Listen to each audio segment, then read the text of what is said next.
Hey, what's up? It's Past Gas, back again. This is the finale of our three-part series on BMW versus Mercedes at Group A. It's all coming together now. Joe is back. Hey. He's a dad. And Jimmy's here too. Hey, guys. He's a dog dad. All right, let's get into it. Past Gas, back. All right. March 21st, 1982. The first Group A race with the new rules just kicked off. It started with an impressive pole position secured by Umberto Grano and Helmut Kellners in their 1981 BMW 528i. 43 teams have shown up to race under the revised Group 2 rules, meaning if they got on the track, they had to sell 5,000 of whatever they were driving. The BMW sedan was head-to-head with Jaguar XJs, Opel Monzas, Alfa Romeo Alfettas, and Audi GT5Es. For the first time in European touring car history, the Camaros and Mustangs weren't even competitive. As the laps went on and on into the 60s, then the 70s, then 80s, the cars that used to score top places on the podium vanished into the background. Grano and Kellners stayed at the front of the pack in their six-cylinder, four-door 528i, even as a V12 Jag took the fastest lap. They flew through the finish line with an RX-7 just on their rear. The next non-BMW was almost 10 seconds behind Grano and Kellners. On that cold spring day, one thing stood out crystal clear. There wasn't a Mercedes in sight. How did a 100-year-old automotive Cold War suddenly turn hot? How did a new set of rules handed down in 1982 result in some of the greatest cars ever sold showing up at dealerships worldwide? How did evolution after evolution of engines, suspensions, and body panels wind up creating the current car upgrade system we see in video games? Ooh, little twist. Well, we're about to find out all this and more during Past Gas, BMW vs. Benz Group A. It's the finale.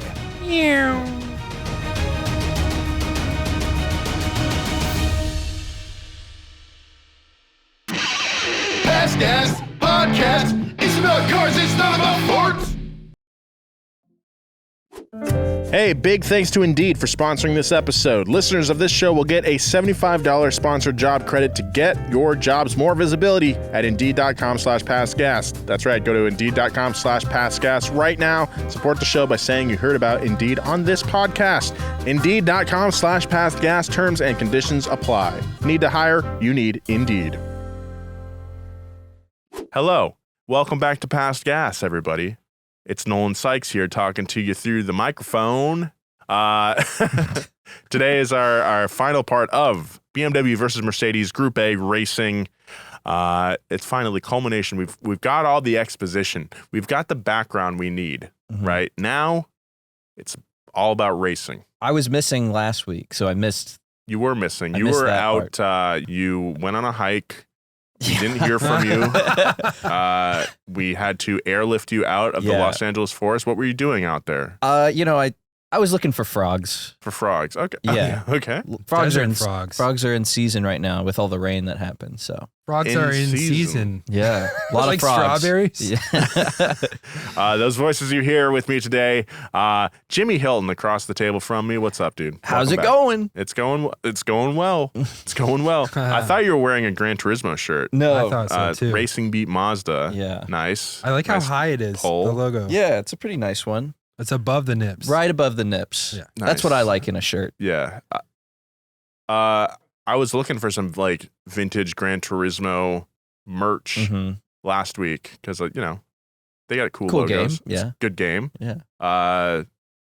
It's hard to find. Yeah, it's pretty hard. Yeah. I found a while back. I lost the auction on it. It was the guidebook for the first game. Oh, no kidding. Sealed in packaging, and it had Nice. all these stickers in it. It came with a huge sticker sheet Whoa. that I thought was pretty cool. That's so nerdy. Yeah. Lost it by like $5. Oh, you got it. Because I forgot to put the bid in. I Oh, see. no. And that other voice you hear back on the podcast, Joe! What up? Joe Weber. Keep it milked. Keep it milked. That's my new thing because I'm a dad now. You are a dad. How's that going? Dude, It's- what's that like? It's exhausting. We have a fussy baby. Yeah. But the good news is he's, as of today, 5 weeks. 5 weeks. He just slept 4 hours for the first time Wow. It was crazy. I thought he was dead for a second, and I was like, "Oh no!" He was breathing. He's thriving. Oh man, I'm so neurotic. I just know when we have a kid, whenever that is, I'm gonna be like, just thinking the child is in danger at all times. Dude, every turn, like there's so many things that can go wrong, and I was like scared to pick him up at first because he's wobbly neck. That would Yeah. be me. And then, there's so much but you just have to keep doing it. And every Yeah. day you learn. When I would come into the office before, Because we have some other parents in the office. Gavin, Gavin, producer Gavin. our producer. 9 months ago, yeah. Gavin's got a 9-month-old. But I'd be like, man, I'm really tired. And the parents would be like, just wait, buddy. And I'd be like, shut up. You don't get to gatekeep being tired. And they do. Parents absolutely do get to gatekeep being tired because I get an average of like 3 to 5 hours of sleep a night. Oh no. Dude. You have to just keep going until it gets better. I mean, man, Chloe and I getting married pretty quick here. By the time this comes out, it'll be very soon. Yeah. And They're going to be baking the cake the day this comes out. That's probably true. We were having dinner with some friends that live out east. They came to visit, and we went to like Porto's, really great bakery slash restaurant. That's a great spot. Yeah, I love Porto's. Anyway, they brought their 2-year-old child with them, and I feel like I have a couple friends who have like 2-year-old kids, and I feel like when I'm in the vicinity of a 2-year-old, that's when I'm like at my least chill. Not least chill. That's when I want to have a child the least. Oh, because they're just running everywhere. Like this kid took some of his food and was just mashing it into the table. And I'm like, they're gonna have to clean that up. Not the staff, but like the parents. It's like I want to have kids at some point. Yeah. But I don't know. It's just. But see, I'm hear less that enthusiastic. I hear that, and I'm like, oh my god, like I can't wait until he can like support his neck Fair. and like can grab stuff and knows that he has hands. Yeah. Because like I was trying to feed him last night, and he's all fussy, and I'm like literally just trying to get the bottle like into his mouth, and he's like hitting it and swatting it away, and I was like, you know you're hungry. Just let me like you need to your eat, mouth, please. And I was just like got covered in piss and shit and puke. Yeah. And like Emily thought I was like, she came out to relieve me at like 4 a.m, and I was like just in my underwear because I like took off my milk soaked shirt and like my pee soaked underwear, whatever. You'd seen some things. Yeah. And she was like, oh man, that must have been rough. And I was like, no, it was like a great night. Like he slept. That's all I care about. Yeah. So, wow. I mean, we're super happy to have you back, Joe. Yeah. Max got me this Baby Carlos baby on board sticker. That's a good one. Oh, dude, that movie's so funny, dude. Yeah. It's so random that he found a baby in Vegas. That never happens to me when I go to Vegas. Yeah. I have a question. I don't know if you have much time to watch movies or TV or anything like that, but no, it's like zero. Like I put on baseball because I can like zone out and like come back to it, and it's the perfect thing. But like anything with a narrative, you're like you have one ear watching TV, one ear like waiting. Maybe for I'll him wait to a just couple start years to screaming. ask, but it's like I'm thinking like movies that deal with themes of family and children and parenting and stuff like that are probably going to hit so different now. It's going to open up a whole new spectrum of cinema enjoyment. Every depiction of giving birth is so wrong. Like Emily did it without an epidural. She did it without. She spent months doing what's called hypnobaby, which is just like meditation to help you get through the pain. And that helped her out a ton, but like it was still really intense. Without an epidural. No epidural. Yeah. No drugs. Well, she did. There's one drug. It basically just induces you, though. It's like fake synthetic oxytocin. It's called Pitocin. Pitocin, yeah. And it literally just like gets tells her body to start labor. But like the depiction of birth is like super wrong. Yeah. It's not just like, well, yeah. I mean, we don't have you did this to me. 8 hours in a movie or I don't know how long. It was like 22 hours labor. Damn. It's That's not like there's- Das Boot. Am I there's- right? There's labor and then there's active labor. So it's like maybe an hour and a half, 2 hours of active labor, which is good. Mhm. Like I don't do well with blood. So Emily was like, you have to be there. And I obviously really wanted to be there, but I was scared I was You're going to like, faint. That would be chill me. outside with yeah. my Switch. You know, I brought my Switch. I'm gonna play Animal Crossing right now. No, it was Untitled Goose Game. Oh, okay, that's a good one. I'm really trying to figure that out. But my instincts as like, I just had to be there for her and like be there holding her hand and stuff and holding her hips and Mhm. legs, whatever. It was like not a big deal. Yeah. If you're wondering if you don't watch Big 3, I have a handlebar mustache right now. because Yeah. I'm in You look my, sick. I'm in my total phase, my Yeah. Orange County Choppers phase right now. Jimmy, any insights into fatherhood that you'd like to share before we start here? I'm good. I like my dog. You know, me and my girlfriend, we got our dog and our turtle too. Can't forget our turtle. Yeah, I love my little turtle. I'm in my Tuttle phase. You're in your Toto phase. So yeah, that's it for me. I'm not thinking about kids. I'm thinking about what wheels I'm gonna buy next week. That's what I'm. The thinking real about. estate business Yeah, never it's sleeps. booming. Booming. Okay. So, by the way, episode 250. Oh, that's a Is this it? milestone. Yeah, this is it. Whoa, Big milestone. Thank you guys so much for listening. Yes, If you've been with yeah. us for a long time, I really cannot overstate just my appreciation for you sticking with us and listening for all these years. I mean, it flies by for us. And I really feel, the past 4 years, 5 years have really flown by, I think, for a lot of people. But to do this for almost 5 years is I would say an accomplishment for sure. Mhm. But also the fact that you have stuck with us for so long Absolutely. is just incredible. And I love podcasting. I say this probably every other week though, but like I truly, truly love podcasting as a medium and just as a way to vector conversation. But also I love listening to podcasts. I just love the form. And, I've been listening to podcasts in many different forms since like 2011, I think is like when I got into it. And ever since I started, shout out to Jay Moore and More Stories and Your Mom's House back in the day, like I was super into those Not shows. now, but Not now, but like, honestly, like that whole, More Stories, After Disaster, last pot on the left. I got into them like at least 6 years ago, but like there are just so many great shows out there, and I'll always be doing this. Yeah, I love for sure. I love podcasting. I love so much. doing it. I think it's super rewarding when I get DMs from people who are like, I just found out about your podcast. I binged 180 episodes Yeah. or something crazy.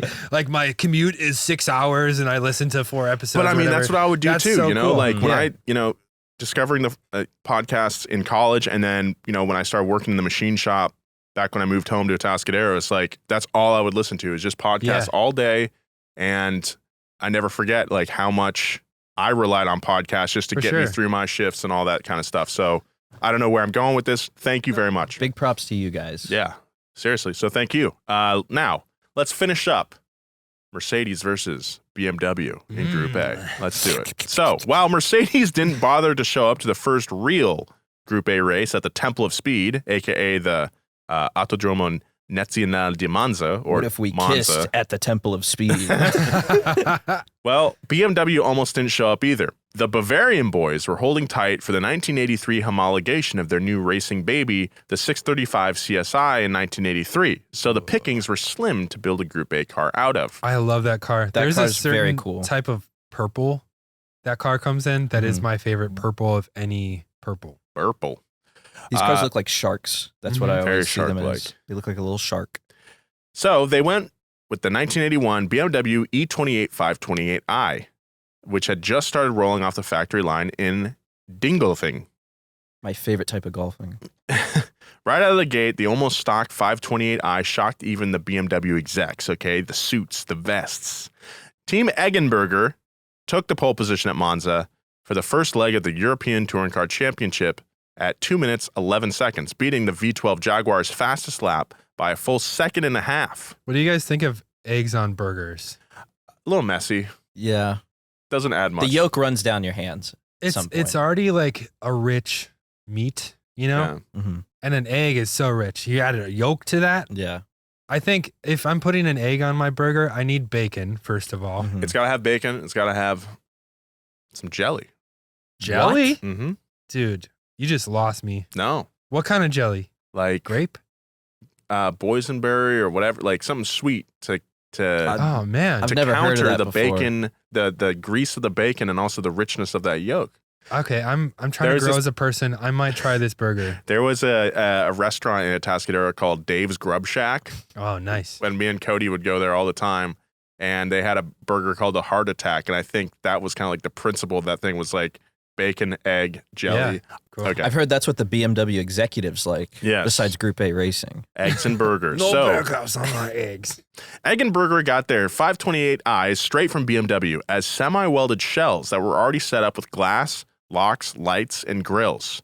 They came pre-painted in factory colors, and all the basic wiring was already there. So Team Eggy dug in and dropped in a blueprinted M30 BMW race engine in place that had already been tweaked and teased to produce 240 horsepower out of the 2,800 cubic centimeters available.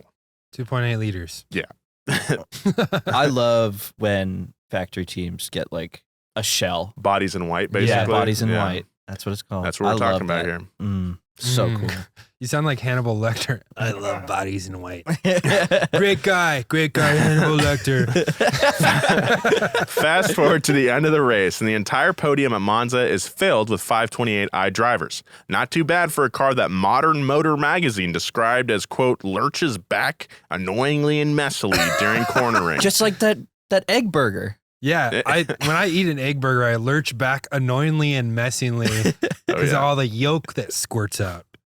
Around 700,000 5 Series were sold between 1972 and 1981. So by the time the fans watched the trio of Beamers stomping every other challenger across Europe, they couldn't even buy a new one from the dealer. So there you go. They were selling like hotcakes. Some people just know that they can save money on their car insurance by checking Allstate first. Just like how you check a car title first before you buy a car. I just recently bought a truck. I had to make sure that it was legal to drive in my state. Checking first is smart. So check Allstate first and see how much you could save on car insurance. You're in good hands with Allstate. Potential savings vary, including based on how you buy. Terms apply. Allstate Fire and Casualty Insurance Company and Affiliates, Northbrook, Illinois. As soon as the 1982 season was over, BMW enthusiast racing teams shoved their 528i's straight out of their garages to make room for the new golden child of Bavaria, the 635 CSI. All the Deutschmarks were riding on this new Group A platform crowned by BMW. Because remember, the 528i, that was just kind of like a stopgap measure. Mm-hmm. The plan at BMW was that the 635 CSI would swing in as the destroyer of all those V12 Jags dominating the straights at the European Touring Car Championship. While the stock 635i showed up to the scene with around 175 horsepower, the master engineers over at Alpina were able to squeeze just shy of 300 horses out of the big inline six. With other suspension modifications and a tight transmission, the 635 CSI was already super competitive. God, I bet this car is so fun to drive. By the time Mercedes finally fielded a car in Group A, the 1983 ETCC season was wrapping up at the incredibly fast and incredibly undulating Circuit Zolder Whoa. in Belgium. The teams running the 635 CSI platform had been absolutely dominating race after race, only getting reined in by the Volvo 240 turbo bricks. But when Mercedes finally showed up to play, it was almost too late. The Surge Power racing team showed up with a V8 Mercedes 450 SLC that had been having some success in long-distance rally races. That reminds me, there's Serge Tankarian just opened up a coffee shop in my neighborhood. Serge Tankian? Oh, Serge? I thought it was Tankarian. Well, the guy from System of a Down. Yeah, Sugar! Sugar. I just listened to that song this morning. What's it called? I thought it was going to be called Wake Up! But it's called Kavat, Kavat. which might be coffee in Armenian. Yeah, probably. That makes sense. Cool, man. So when the dust settled and the flags had been flown, the Mercedes placed 10th after the first 7 places were filled by 635 CSI drivers. So we're not off to a great start here with Mercedes. Mercedes is not happy right now. They are straight up not having a good time. Do you watch Real Bros of Simi Valley? I actually don't. Oh, I think you would love it. No, Didn't they come out with a movie recently, right? Yeah. So. But that's like the signature phrase of one of the dudes. Straight up not having a good time. Like, I'm feeling a little irked, or at least like irked adjacent, and then these guys bring in their bad vibes. Bro, I'm straight up not having a good time. The boys at Benz weren't too happy with the SLC's performance, and they were even less happy with the BMW 635 CSI winning the first 7 spots in that same race. When placed beside the Alpina-prepared BMWs, the SLC was an absolute unit. It wore Husky jeans, Route 66. It wore Child's Oakleys. Over the 3 years Benz raced the SLC, it snatched only 1 victory. That's embarrassing. It's pretty bad, man. That'd be discouraging. Yeah. That would be. Teams have been experimenting with different Benz models around rally and other racing series, and they watched as rally cars were starting to get smaller and smaller and more nimble, and less about the big, chugging V8 horsepower offered by cars like the Mercedes 300 SEL Red Pig. Yeah, it's better to have a little tiny guy that can corner and go on the narrow dirt paths and not kill anyone. I just watched video of the Lancia Delta S4, the rally car from the early 80s, going on a go-kart track, indoor go-kart track. I've seen that video. It's insane, Yeah, dude. it's just like hitting every hairpin. That's sick. It's kind of like a faster, cooler version of like, you know, that they do it in Miatas in like the UK where it's like a really tight course and they're like backing up and reversing and like a Gymkhana track. Yeah. But it is the most insane footage. Benz thought they had the best idea by taking their tiny 190E platform and handing it off to the boys at Cosworth to soup it up. So we talked about this 2 episodes ago. But there wasn't a brain in the room who thought that a 320 horsepower motor stuffed into the 190E could lose. But those big brains hadn't planned on one big thing. And that was the Audi Quattro absolutely dominating rally racing. The introduction of Quattro all-wheel drive quickly changed the game and sent Benz scrambling to find a better use for the 190E. Yeah, this was a huge disruptor. This comes up in every single... This is on par with the gas crisis for most mentioned. It's like the rubber sole of racing cars. No one talks about rubber sole. What are you talking I like about? rubber sole. What kind of rubber soles do you use? That's like 6th on most talked about Beatles albums. But it changed it. It changed the game. It was like, hey, we're going. Oh, you guys are still doing 2-wheel drive rock and roll. We're gonna go to 4-wheel. We're putting sitars in our music now. That's what we're doing now. And then it set him up for. Am I completely off base? I mean, I wouldn't. Would the White Album would have been a better comparison? I think Sgt. Pepper's might be more like. But that's like the peak of them doing that. I don't know. I mean, this is the Quattro is the peak. No, but this is like this is the first Quattro where it's like, okay, the game's changed now, but it's not the peak. The Quattro is like Migos. Okay. Where it's like, oh, the game has changed now. We're all rapping in triplet. Yeah. Okay. I think you're thinking of the Group B Quattro car, which was like the monster, the yellow, like in the mid 80s, like total domination. Yeah. I mean, they still dominated. We're talking about game changers. I'll take the L on this. I'll take the L on this. Let's just go with Migos. Okay, Migos, sure. Rest in peace. Takeoff? Man, when Migos, that's a bummer. I was just thinking about that this morning. Mercedes was still a little hesitant to fully back a racing program officially, even though the very fatal 1955 crash in Le Mans was almost 30 years in the past. Or for you guys, 2 weeks ago when we talked about that. So they unofficially slipped some support and ideas to teams like AMG, who pivoted the 190E platform from Rally to Group A to compete at the European Touring Car Championship and DTM. Group B only needed 200 cars per year to homologate, but Group A needed 5,000 cars, so Mercedes had to be on board. Mercedes debuted the 190E 2.316 at the Frankfurt Motor Show, and people were impressed, to say the least. The little car had it all. It had McPherson struts up front, anti-roll bars complete with anti-dive, and even a bit of anti-squat for good measure. Ride height was dropped 15 millimeters up front through the use of stiffer springs and denser dampers. And out back, a self-leveling rear axle tidied up the boot. Yeah, this is early for all that innovation. Mm-hmm. Mercedes even slipped in a pair of Pirelli P6 booties. Whoa. Over the 7x15 Fuchs alloy rims, made it to some big old beefy brakes. 15 dude. by 7 is pretty small for a 4-door saloon, I would say. Yeah, that's skinny. Yeah. That's like a stock Miata wheel is like 15 by 6.5. Really? Yeah. Wow. Oh, Fuchs kind of look like American racing wheels, right? What? Yeah. Oh, man. I mean, that's like the classic, like Porsche style wheel. Oh, Yeah. yeah, that's duh. Like the torque thrust. It's Torque thrust, yeah. 5-spoke These are design. classic But man, 3-piece. dude, Yeah. if you go, I'm just warning you. What? If you go to like Luftgekult and say that, Yeah. some dudes wearing Patagonia vests are Yeah. gonna beat the shit out of you. Air cooling water's about to turn into blood. I'm ready for that smoke, dude. I think I could take a tech, bro. You've got. Do you have dad strength now? Do you think? I have dad strength, and I took 3 boxing lessons. So Oh shit! Watch out. You could lift a helicopter, probably. honestly, that like space between my shoulder blades is killing me right now from Oh really? bouncing, Mm-hmm. and my like rotator cuff just from like this. Mm. Jesus Christ, dude. It's either that or you throwing all those baseballs.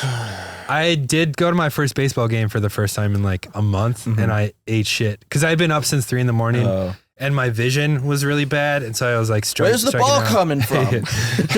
I'm also having some rotator cuff issues. I think it all started though when me and Kanan were throwing rocks at a post out at a shoot. Oh, I remember that. I think that's where it all started. Yeah, you need something heavier to throw. So it's like pretty similar. Yeah. Taking care of a baby, throwing rocks with your boys. I think every shoot we go on out in the desert, we throw rocks at There's something. always rocks being thrown. Yeah. It's a fun. sign, post, another rock.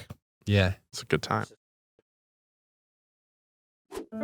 Big thank you to Indeed for sponsoring this episode. You know, around here we're driven by the search for better, but when it comes to hiring, the best way to search for a candidate isn't to search at all. Don't search, match with Indeed.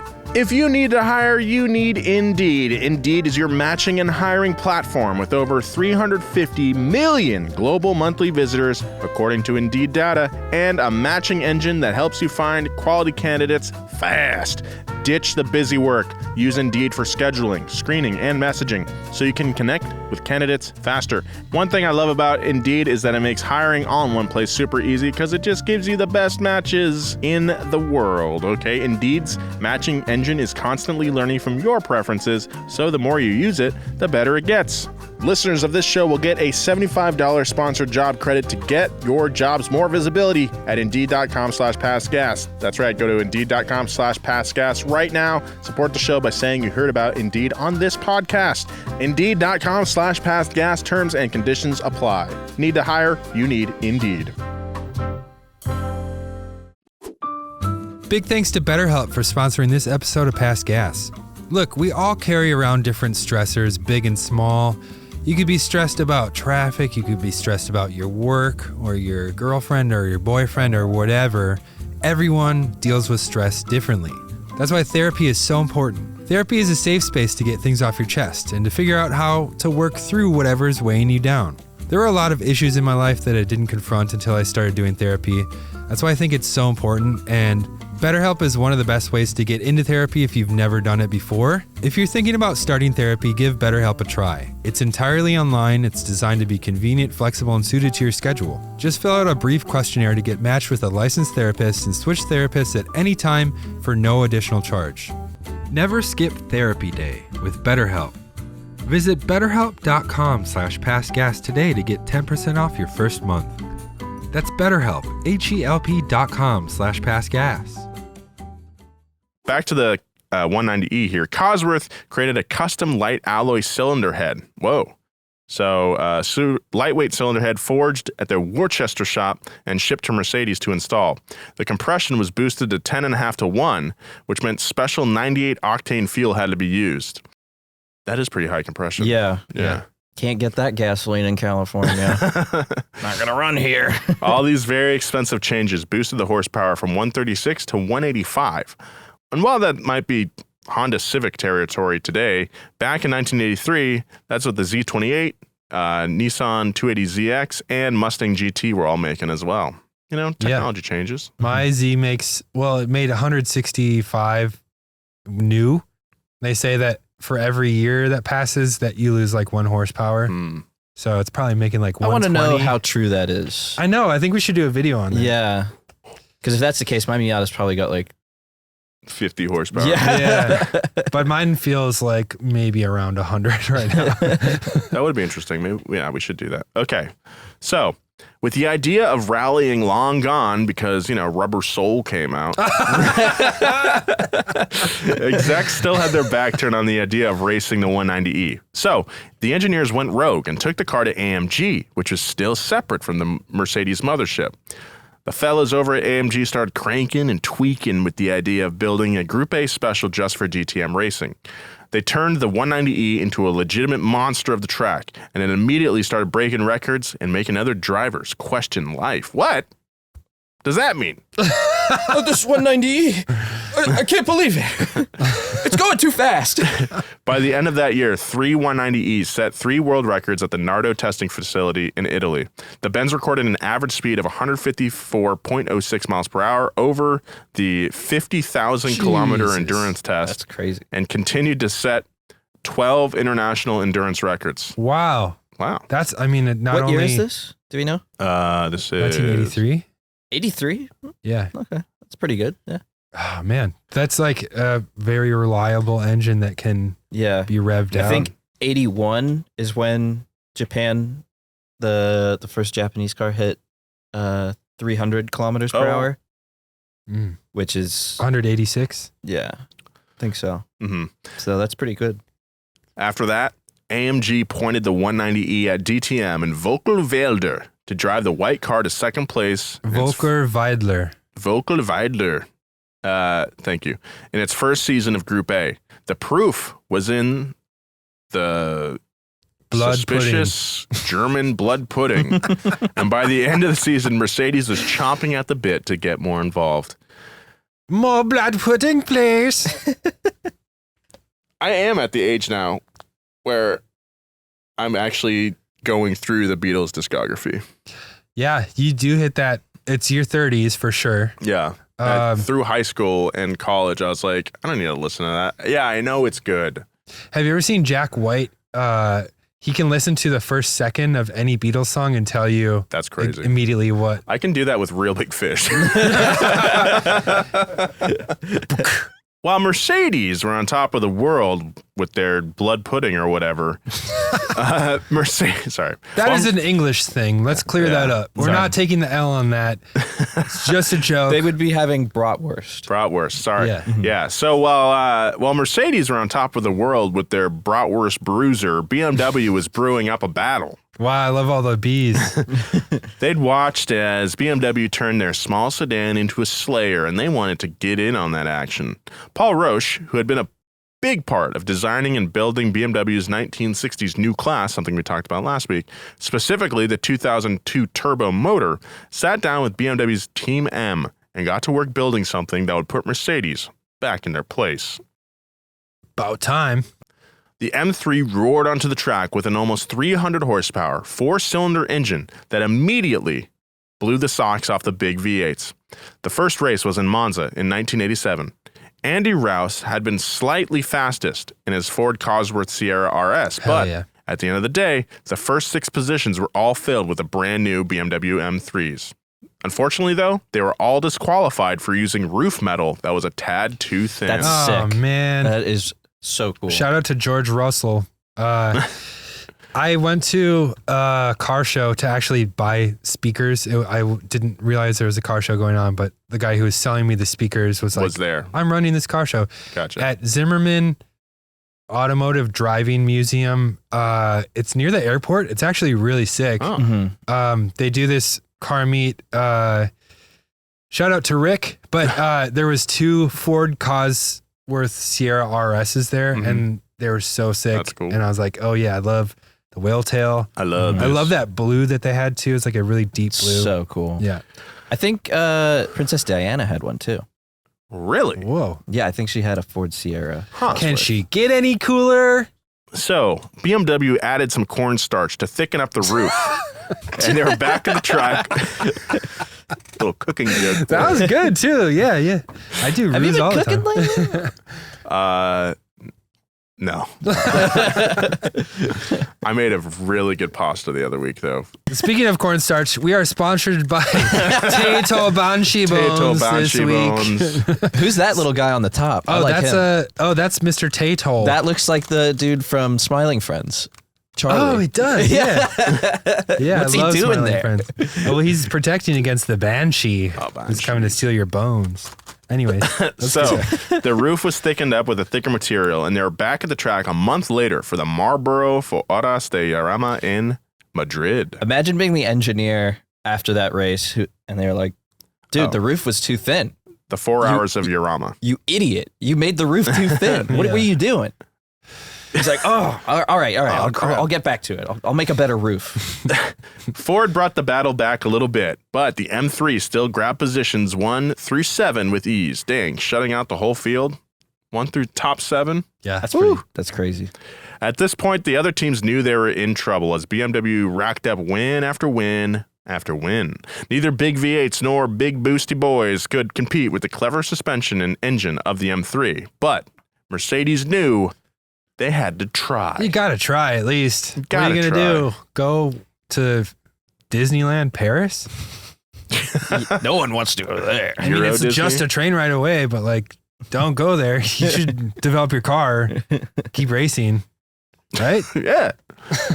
The rules around Group A were loosening up now. Teams started including factory upgrade kits, which provided a life-saving boost for cars that weren't aging well as the competition got more stiff. And by 1988, the M3 had already dropped its Evolution 2, and Mercedes was just trying to play catch-up. The 190e 2.516 Evolution 1 debuted a new spoiler and some wide wheel arches, while also tweaking all the suspension and chassis to make it adjustable on the fly from an interior switch that you can use while you're driving. That's so cool. That's sick as hell. We had one of those. There's a system like that on board in high WRX. That's cool. Dang. And this is what, 1988? Yeah. Adjustable suspension? That's pretty cool. Yeah, so the final horsepower numbers didn't change much, but the engine was bored out and the stroke was shortened to stretch out the rev limit and improve the power curve. And this added 30 horsepower to the top end. Oh, that's really cool. This is a really cool area because this is when, all the homologation cars are out. You've got the M3, you got the AMG one, and then like the Alfa Romeo one, and you could just like buy the upgrade kits like That's sick. which was like so cool. Yeah, for the consumer at that time, that was like a great area. Yeah, I know the Alfa Romeo one. You bought the car, and then like in the trunk, it came with like parts to just like throw on the car. Loose parts. Yeah, That's cool. Before anyone could catch up, AMG dropped their own power pack, making it Evolution 2 of the 190e. The horsepower was pushed to 232 horsepower, and an extreme for the time body kit was bolted on. I love this body kit. The rear wing was so laughably large that Wolfgang Reitzel, the head of BMW R&D, said that aerodynamics must change between Munich and Stuttgart, and that if the rear wing works, he'd redesign the BMW air tunnel. Dude, the ASAP Rocky 190E. yeah, Mm-hmm. Oh, yeah. sick. One of the sickest cars. The next year, though, BMW did in fact redesign their wind tunnel. BMW and Mercedes traded victories back and forth as the evolutions continued. BMW was a bit more conservative with their evolutions. At first, it was just a new cylinder head, then some body moldings, but for the Evo 2, the M3 was totally revised. It had new pistons, new camshaft, the compression was increased, and a lightened flywheel was installed. I believe it had a different lip too. Oh. Yeah, more aggressive. Other manufacturers were struggling to keep up, but they did manage to stay just as competitive between Opel and Alfa Romeo and other teams. But the heavy adoption of the two main BMW and Mercedes platforms outshone any real competition. Outshined. Okay. Was that on Rubber Soul? No, that's a Soundgarden song. Oh. As the insane arms race between the two big dogs of German auto manufacturing sucked up all the oxygen in Group A, other smaller teams were getting pushed out of the racing due to the increasing expenses. In a race class that was supposed to be relatable to fans using production cars, the use of things like thinner windshields and bored-out engine blocks were pushing performance beyond that of the daily driver's budget, and they were tuning out. So it's like the Dodgers and the Yankees raising their salary cap. And then the little dogs like the Oakland A's and the Baltimore Orioles are just scrapping together. I love going to Dodger games. I've adopted that, since moving to LA, you kind of just choose them as your team. Yeah. Who's your guy? My guy right now, Mookie Betts. Mookie Betts too. Yeah, I love him. Dude, multi-sport athlete. Cool guy. Can't argue with how cool that is. Also, I don't know anything about baseball. But I'm just, my point,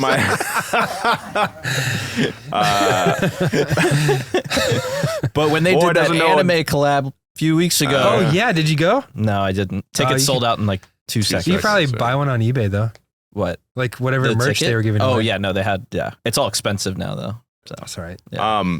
All that to say, it has been, you're like, hell yeah, Dodgers. But then you're like looking at their salary and you got Shohei. Dude, $700 million contract. All these dudes making every player is like making hundreds of millions, and you're like, they're spending $1 billion on 2 different pitchers. That's so crazy. That's a lot of Miatas. Yamamoto, right? Yeah. It's just like, okay. I mean, I like winning.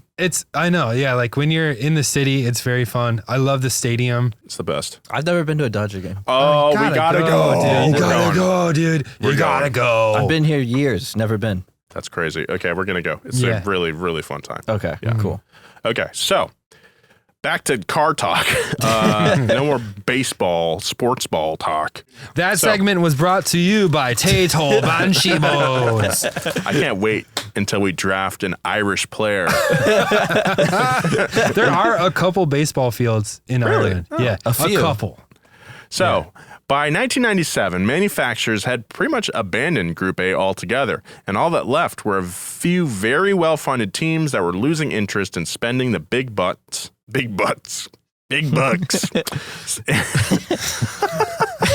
were losing interest in spending big bucks. I don't want to spend big bucks to butt heads. That's why I said big butts, because you had big bucks next to butt heads. You put it together, what do you get? You got big butts. So yes, butt heads with other teams that were just as over the whole thing as well. In 2000. DTM was relaunched with the idea of keeping costs super low and reigniting the flame of fan interest, but it was too little too late. The magic was dead, and the golden era of Group A was destined to exist only in video games and in the future. And in A$AP Rocky music videos. However, the dream of Group A never died, as the 90s waned into the noughties, and Alanis Morissette's Ironic and Tupac's California Love dominated the global airways. Racing teams reclaimed their Group A roots through the all-new Super Touring class that was exploding across Europe. The basic rules of Super Touring were very close to Group A, but with a little more strict regulations in terms of the size of cars and limiting the engine size to 2 liters.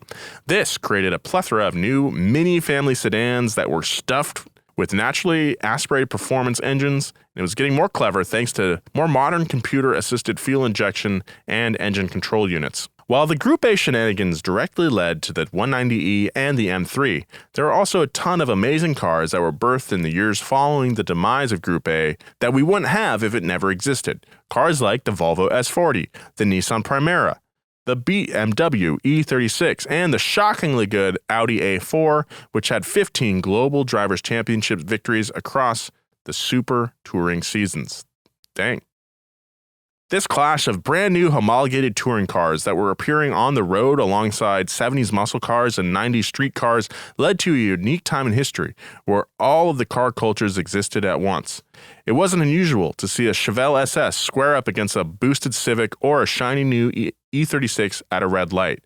This singular moment in history created films like Fast and Furious and Gone in 60 Seconds, as well as set the stage for mainstream drift and road racing at the amateur level, where for the first time, competitors could drive their stock Civics and Camrys to local tracks to rub fenders with other would-be racers. Hell yeah. Rest in peace, Group A, but thank you for what you brought to the table. Group A was sweet. Group A ran so that DTM Dom could Toretto walk. could walk. DTM, that's true, yeah. Yeah, I mean, Group A was what, where the R32 started, too. That's where it started eating up stuff. Yeah. That's where it got Godzilla. I mean, yeah. Such Very a cool instrumental. series. Not a cornerstone necessarily, but definitely a big building block in the foundation of motorsports where we are now, for sure. Yeah. Not like lawnmower racing, you know? I love lawnmower racing. Lawnmower racing Group A. Yeah, man. It's going to pick up in like 3 years, okay? We'll Just see. give it some time. Yeah. Why isn't lawnmower racing like who can mow a patch fast enough? Why is it actual racing? Like Because we got to race. feels like a Mario party game when you try to like mow. Anyways, We got some listener mail this week. Oh, hey, Uncle Pimp. Wink, wink, Joe and Nolan. James is my dad, Sykes. Yeah, I know what the J stands for. Very presumptuous. My name is Alex. I live in Portland, Oregon, and I love the show. After a year and a half, I have finally finished catching up on past gas. From Nazi collaborators to the oil crisis to butchering every F1 name you guys read to more Nazi collaborators, I have listened to every episode. Wow. That's right. You guys have been great to listen to while working on my cars or driving the 5 hours round trip to Oregon Raceway Park. Pictures attached. I have a 2011 BMW 128i track car. Nice. Sick. 1985 Volvo 740 wide body race car. Oh, that thing's sick. That's a great car right there. Oh my God. And my wife just bought a 2024 M2 that we have been autocrossing. Hope That you thing guys, is sweet, dude. Hope you all have a great future. Alex. Thank you, man. Sweet cars, Alex. These are all amazing. very cool. I love the wing on the 240. Yeah, the 240 is that dope, looks like dude. a Group A car. That thing's really sick. Jeez, the wheels are amazing. Looks like it's built out. Yeah, Holy turbocharged. Looks like a nice intake plenum you got going right those there. plenums, dude. I love Nice your plenums. plenum, dude. Alex, I what love your wheels you got? plenum. I need to know. Yeah, dude. I mean, this is what I'm talking about. Earlier when we were talking about, 250 episodes now again. But this is where, this is what I'm It's saying. people is like Alex people that like keep Alex us going. Listening to a bunch of episodes. I just love it and love to hear that. And thank you very much. Again, 250 episodes. Thank you guys. Thank you, Joe. Thank you, Jimmy, for being here Thank you, today. Nolan. Thank you, Jimmy. Big thank you to our crew. We got guys. Audrey Holden back there, Nick Giamuso, Gavin Kinzel. And our writer for this week, Jacob Desjardins. Oh, yes. Coming from the East Coast. Thank you, Jacob. Thank you, Jacob. So, and again, thank you for listening. Here's to 250 more. Chin chin. Pass gas. See you next time. Bye, y'all.